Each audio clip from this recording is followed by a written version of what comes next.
Ndevelo wa manispaa ya Tabora wamekubaliana kuendelea na ujenzi wa shule shikizi ya Mihama uliokuwa umesimama kwa muda. Serikali imetenga shilingi bilioni 4 na milioni 800 kwa ajili ya mikopo kwa makundi maalumu hasa wanawake mkoani Tabora. Na katika habari za kimataifa, serikali ya Sudani Kusini imetangaza rasmi kuwa uchaguzi mkuu utafanyika mwezi Disemba mwaka huu. Habari kamili. Wananchi wa kijiji cha Inala kata ya Ndevelo halmashauri ya manispaa ya Tabora wamekubaliana kuendelea na ujenzi wa shule shikizi ya Mihama uliokuwa umesimama kwa muda wa mwezi mmoja. Mwandishi wetu Winifrida Ngasa ana undani wa taarifa hii. Akizungumza katika mkutano wa hadhara, mwenyekiti wa serikali ya kijiji cha Inala Abdalla Songambele amesema ujenzi wa shule hiyo utaendelea kwa awamu, huku wakitarajia kupata ushirikiano kutoka kwa serikali katika hatua za baadaye za ukamilishaji. Kwa ile shule ni yetu jamani, na kujitolea hatujaanza leo, tulianza shule hiyo huko, tumekuja hii hapa mpaka ilipofikia. Nafikiri ili sio zito, kama alivyosema kuna mchanga tripu 10, kuna kokoto, mawe. Kwa hiyo tulipokea hilo ili tuanze mara moja pale, na hasa tunachokiangalia. Kwa upande wao, baadhi ya wananchi wa kijiji cha Inala wamesema endapo ujenzi huo ukikamilika utawasaidia watoto wao kupata elimu karibu. Mimi naitwa Asumani Kagema. Kwa sababu hiyo shule toka tumeanza tulijiwekea mikakati katika kujitolea, lakini ndani ya kujitolea watu walikuwa wanaandika kwenye daftari lile linakuwa linachafuka tu, hamna kitu chochote kinachofuatiliwa. Mimi nadhani viongozi mwe serious. Kama kitu tunakusudia kusema tunakipanga, mtu hajatoa basi afuatiliwe kwa wakati. Kwa nini tunafanya mazoea? Hemu viongozi kueni na msimamo. Kwa jina naitwa Hamisi Idi Kasanga. Kuna wazee ambao hawawezi kuweza kubeba mchanga kwa kichwa.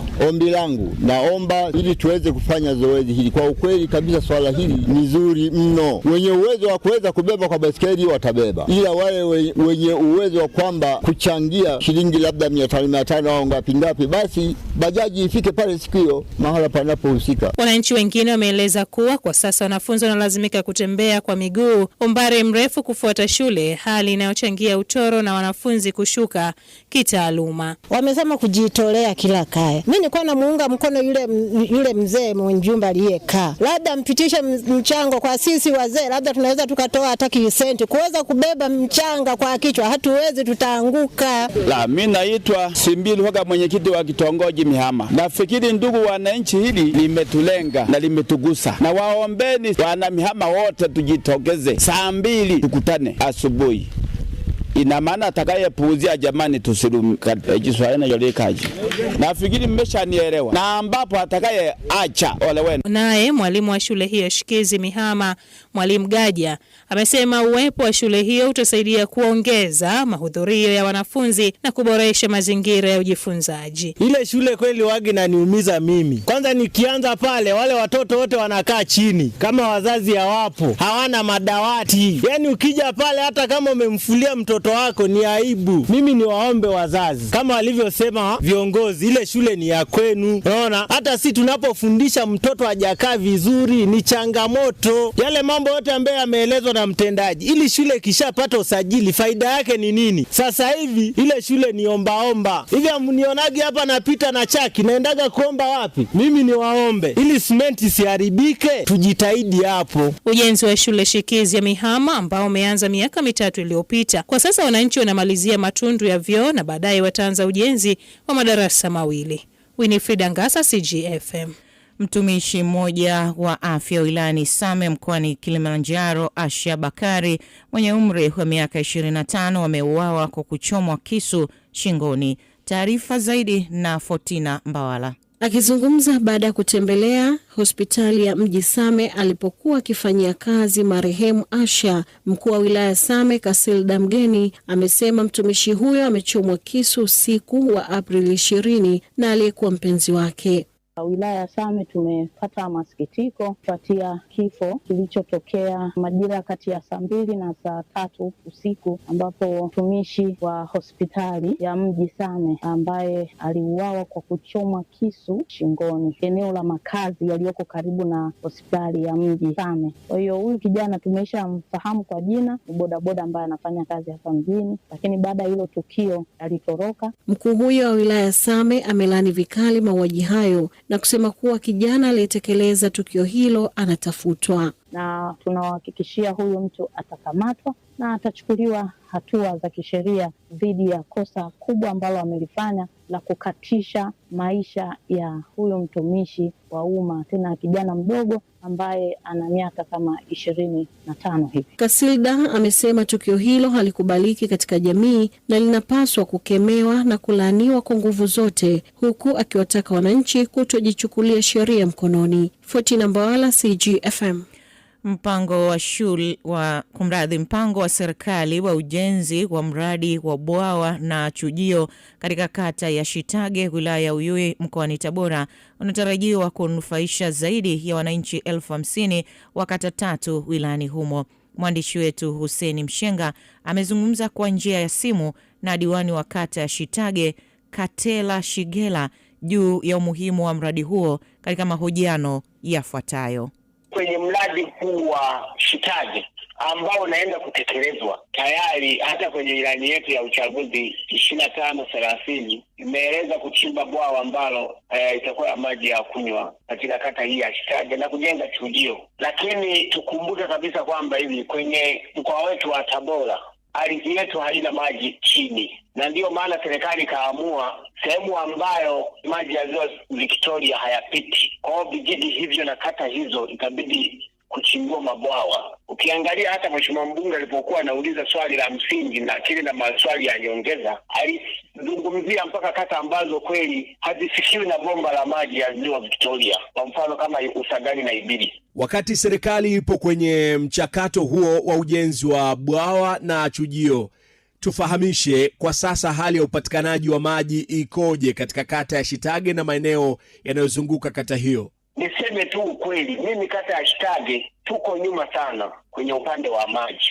Ukiangalia Shitage kata nzima na vijiji 5, vitongoji 18, na ni kata kubwa tu, ina wananchi 16,724, lakini ina kisima kimoja cha maji kirefu, kisima kimoja. Kwa wananchi wote wanakunywa maji mabwawani kabisa. Ndio maana serikali kaona kabisa kwamba ni bora ikichimba hilo bwawa litanufaisha kwenye kata yetu ya Shitage vizuri sana, na watu watanufaika, maji ya kunyweshea mifugo, maji ya kunywa watu.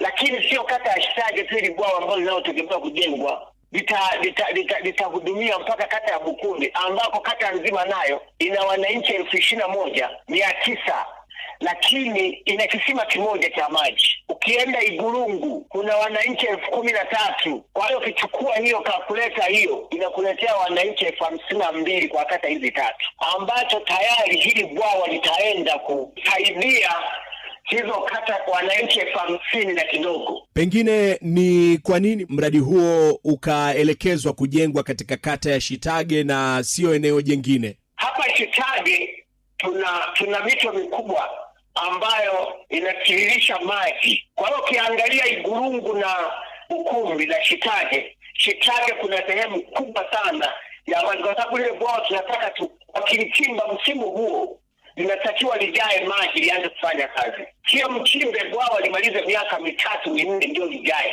wakati watu wanataka huduma. Kwa hiyo kwenye upande wangu tu wa kata ya Shitage, huo mradi kwanza ni mzuri, lakini utanufaisha wananchi ambao mpaka leo tunakunywa maji ambayo sio salama.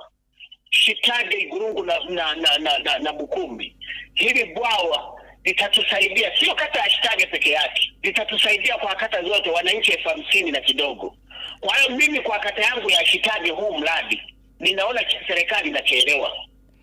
Huyo ni diwani wa kata ya Shitage Katela Shigela akihitimisha mahojiano na mwandishi wetu Hussein Mshenga. Unaendelea kusikiliza taarifa ya habari kutoka CGFM Radio, na sasa ni wasaa wa biashara na uchumi. Serikali imetenga shilingi bilioni 4 na milioni 800 kwa ajili ya makundi maalumu, hasa wanawake mkoani Tabora. Mwandishi wetu Avelius Evodius ana maelezo kamili. Kauli hiyo imetolewa bungeni jijini Dodoma na naibu waziri wa nchi ofisi ya waziri mkuu, tawala za mikoa na serikali za mitaa TAMISEMI, Daktari Festo Dugange, wakati akijibu swali la mbunge wa viti maalum mkoa wa Tabora Christina Mdeme, akisema kuwa serikali imeongeza bajeti kwa ajili ya mikopo ya wanawake na makundi maalum. Serikali inaendelea kuhakikisha wanawake wenye sifa katika mkoa wa Tabora wanafikiwa na mikopo ya 10% kwa kuongeza fedha zinazotengwa kwa vikundi vya wanawake. Katika mkoa wa Tabora, kiasi cha mikopo kwa wanawake kimeongezeka kutoka shilingi bilioni 1.54 mwaka 2020-2021 hadi shilingi bilioni 4.8 mwaka 2024-2025. Naibu waziri huyo amewataka maafisa maendeleo ya jamii ngazi ya kata hadi mikoa kuhakikisha wanaendelea kutoa elimu ya mikopo na ujasiriamali ili kuweza kuepuka kupata hasara pale wanapopatiwa mikopo. Kupitia maafisa maendeleo ya jamii katika halmashauri za mkoa wa Tabora, serikali inaendelea kuwasaidia wanawake kuunda na kusajili vikundi, kupata mafunzo ya ujasiriamali na kuandaa miradi yenye tija ili waweze kukidhi vigezo vya kupata mikopo. Kutokana na hatua hizo, vikundi vya wanawake vilivyosajiliwa na kupewa mikopo vimeongezeka kutoka vikundi 234 mwaka 2020-2021 hadi vikundi 532 mwaka 2024-2025, huku vikundi vinavyopatiwa mafunzo vimeongezeka kutoka 1718 hadi 5907 katika kipindi hicho. Katika swali la nyongeza, mbunge wa viti maalum mkoa wa Tabora Christina Mdeme alitaka kujua ni lini serikali itaendelea kutoa elimu ya mikopo na ujasiriamali kwa wanawake. Serikali ina mpango gani wa kutoa elimu ya fedha na ujasiriamali kwa wanawake wanaopata mikopo kwa kuwafuata katika maeneo yao walipo? Serikali ina mpango gani wa kuwa na mfumo mzuri wa ufuatiliaji wa matumizi ya mikopo hiyo ili kufahamu changamoto walizopitia na wanazopitia wanawake wakati wa kutumia mikopo hiyo ambayo inaweza kuathiri urejeshaji wa mikopo waliochukua na hasa wanawake wa mkoa wa Tabora? Akijibu swali hilo, naibu waziri Dugange amesema kuwa serikali itaendelea kutoa maelekezo kwa maafisa watendaji wa kata pamoja na vijiji kuhakikisha wanabaini maeneo wanayofanyia biashara ili kuendelea kupewa elimu ya mikopo. Mikopo hii imekuwa na tija kubwa sana kwa makundi maalum wakiwepo wanawake, na serikali kwa kutambua kwamba wako wanawake ambao wako maeneo ya vijijini ambao mara nyingine ni ngumu kufika katika makao makuu ya halmashauri, tumeunda kamati za mikopo ngazi za kata, ngazi ya halmashauri, lakini pia tumeendelea kuwafundisha maafisa watendaji wa kata na tunaendelea pia kuwafundisha maafisa watendaji wa vijiji ili katika maeneo husika waweze kuwa msaada kwa kutoa elimu, hamasa na kuwezesha vikundi vya wanawake, vijana na watu wenye ulemavu kuandika maandiko sahihi ya kibiashara na waweze kupata mikopo hiyo.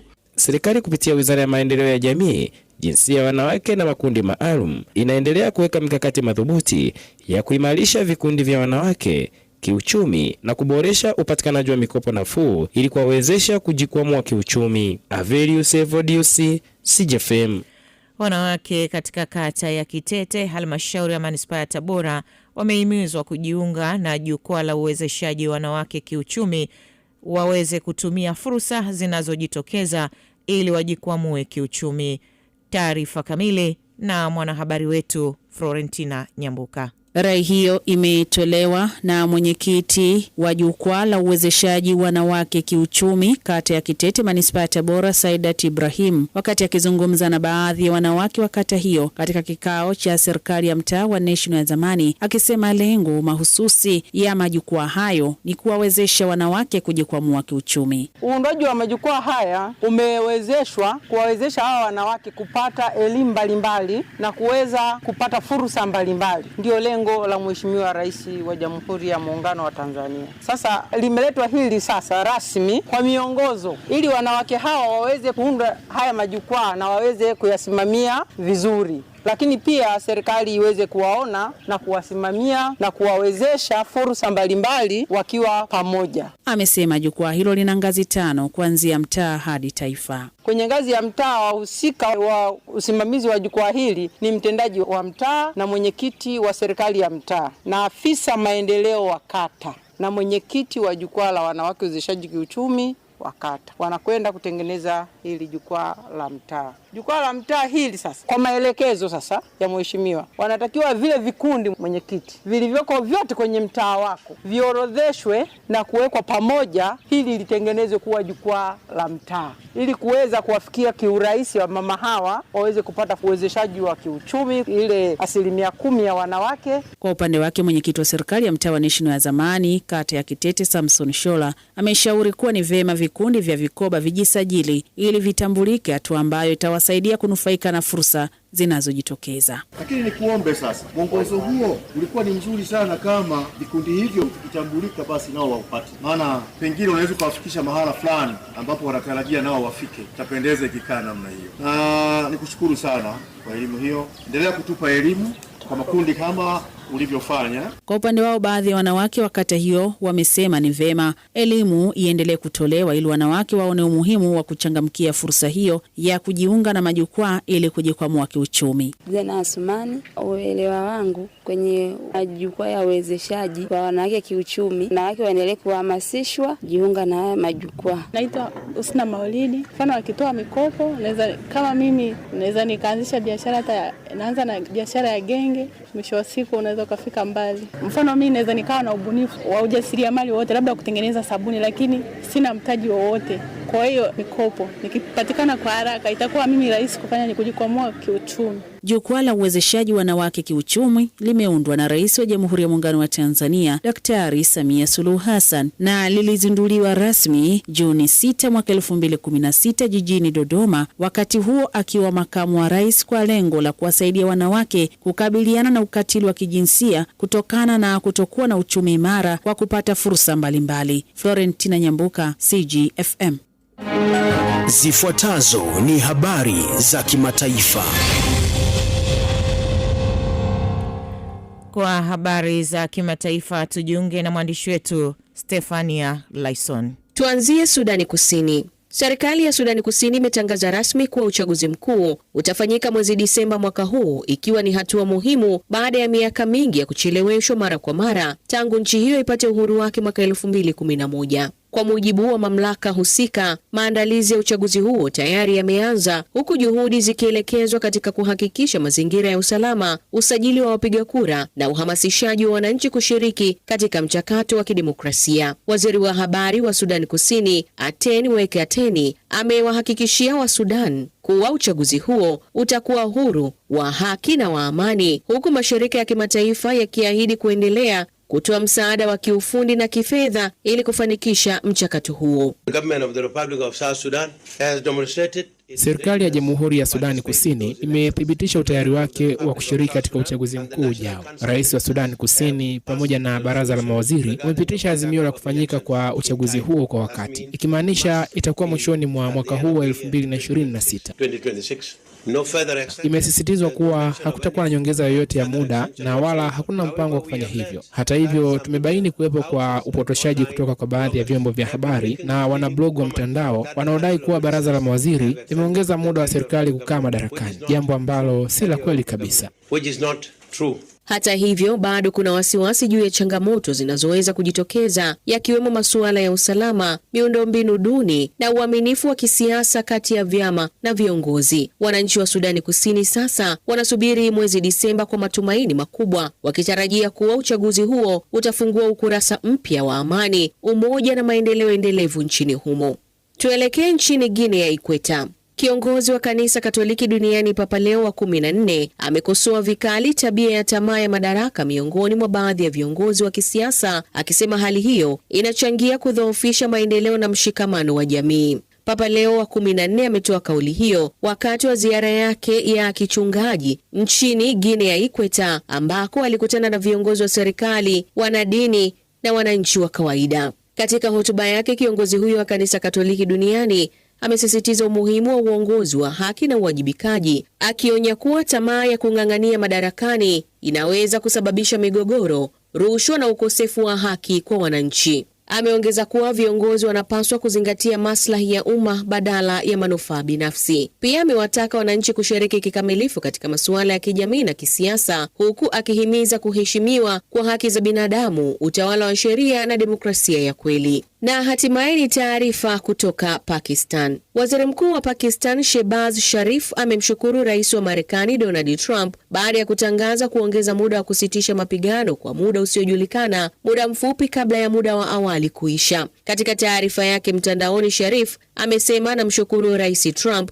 kwa dhati kwa kukubali ombi lao la kuongeza muda wa kusitisha mapigano ili kuruhusu juhudi zinazoendelea za kidiplomasia kuchukua mkondo wake. Amesema Pakistani itaendelea na juhudi zake za dhati za utatuzi wa migogoro kwa mazungumzo. Mapema leo, Rais Donald Trump wa Marekani anasema nchi yake itaongeza muda wa kusitisha mapigano na Iran kwa ombi la Pakistan na kuendelea na vizuizi vya kijeshi katika bandari za Iran. Tangazo la Rais Trump kwamba amekubali kuongeza muda wa kusitisha mapigano na Iran bila kikomo maalum ni mabadiliko makubwa ikilinganishwa na msimamo wake wa saa chache zilizopita. Stefania Lyson, CGFM. Kabla ya kumaliza taarifa ya habari, sikiliza tena muktasari wake.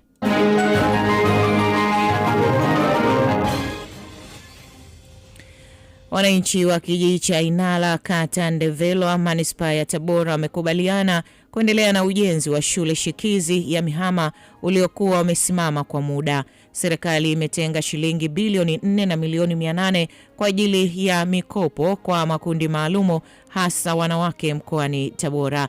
Na katika habari za kimataifa, serikali ya Sudani Kusini imetangaza rasmi kuwa uchaguzi mkuu utafanyika mwezi Disemba mwaka huu. Mwisho wa taarifa ya habari kutoka CGFM.